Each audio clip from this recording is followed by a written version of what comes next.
So I know a lot is changing in the world right now, and there's a lot of social restrictions and restrictions on big events, which, hello, those are called weddings. So, there's a lot of like kind of sad stuff happening in the world right now, and there's not much what we can do about it other than change how we react to it. And so something that you may be planning now, if you plan to get married very soon, or even if this is just more your vibe and you didn't even think about it before, I have some intimate sized wedding hacks for you guys. So an intimate wedding is usually 75 people or less. And right now in America, it might have to be like 50 people or less. I don't know what your state mandate is, but where I usually shoot is 50 people or less right now for the situation we're in. And I know a lot of photographers out there are looking for different locations to be able to do intimate ceremonies that vendors will allow. And so I have some tips for you guys and some positives on why maybe having a smaller wedding isn't that bad of an idea. And I know a lot of us out there probably have big guest lists because we have so many friends and we love them all. And sometimes our parents want to invite people that are their friends. And so the guest list just keeps growing, you know. But here are my pros and cons, well, mostly just pros, honestly, about having an intimate sized wedding. So 50 people-ish or less. So the positives are you're going to spend way less money on an intimate sized wedding. There's not as much food to buy, not tables to rent, as many. You don't have to have as big of a dance floor. You can decide if you want to like cut out a full dinner, or you could just do like a wine and cheese type thing, or like a charcuterie board spread for your dinner. There's so many ways you can be creative with this. So because there are less people there, there's less money to spend on them, / like you kind of have no rules. Like you could only just have adults come and no kids, and then it could be kind of a free-for-all. You don't have to have certain things for dinner, etc. So there's also less people to talk to if you're an introvert, which might be really good for you. There's less people to please, less people to chat with before they leave at the end of the night. You kind of just get more time to be with your spouse and your family members and the people you truly care about. With having an intimate wedding, you're able to set the mood. Again, you can totally do whatever you want to do because you have the creative freedom to really do that.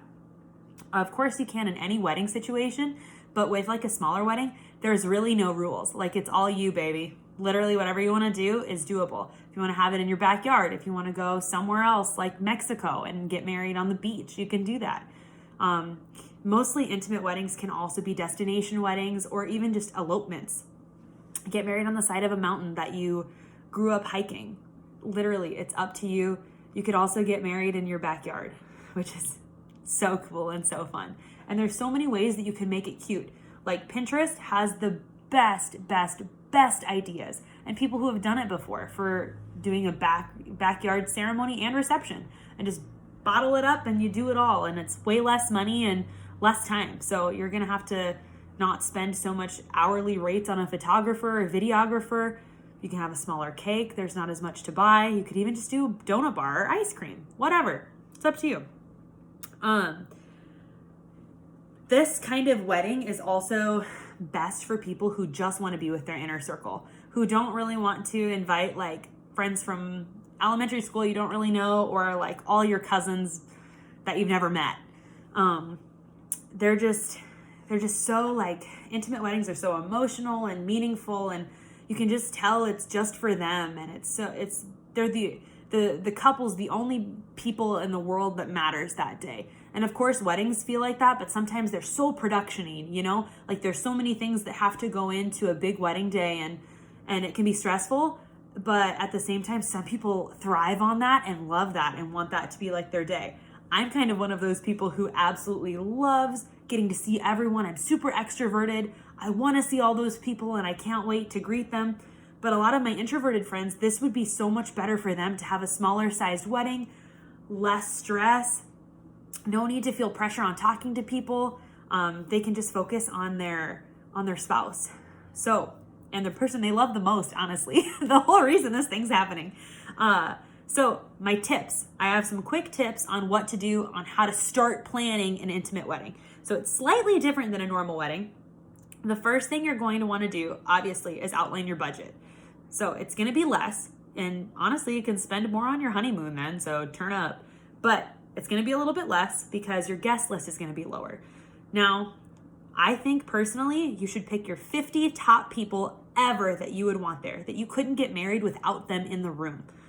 That you need them there because you want to see them. They matter so much to you. They've been there for important life moments of yours. And you really got to talk about it with your family and your fiance on what steps you want to take, who you really need there, and what matters to you most. So some fun things that you can also plan in there is you could get ready together. You could have like a special moment during the ceremony. Someone could sing a song dedicated to you. There's so many things that could go on, and you don't have to pay for like a big sound system. There's just a lot of benefits here. You could have it outdoor without a problem. Sometimes outdoor weddings can be difficult with a lot of people because there has to be speakers and there's natural elements that get in the way. But with a smaller group of people, it doesn't really matter because it's very, very enclosed, of course, intimate, and just close together. And then another thing that you also get to do is be with the people you love. So it's just like being with people that love and support you and know that there's only good in their hearts for you. You get to have more emotion and really be present on the day of. I feel like it's just like so raw and so just you, and like you and your spouse will be the only two people in the world that day that you can imagine. You can also I feel like this is so all over the place, but I'm just so excited to talk about this. There's other things you can do. Like you get to decide where you spend money. So you could get like some bougie ass champagne that you really wanted to try just to like do it. You could have more florals because you have that in your budget to spend. And honestly, you don't even have to have a wedding party. Usually people don't have wedding parties with intimate wedding situations. And you're not going to offend friends then. Like they're just going to be in attendance, and you could take a group photo with them later, or you could have like one person stand beside you just to make it small. It's such a cool idea, and I hope this really helps you guys see that maybe it isn't so negative if you do have to downsize your wedding, and there are really good perks to it. And just remember to stay open-minded during this time. It's so crazy. I'm here for you guys. If you want any more intimate wedding tips, please let me know. That's so all over the place, but I'm just so excited about this topic, and I know that there's going to be some awesome weddings coming up that are intimate styled and just so emotional and close.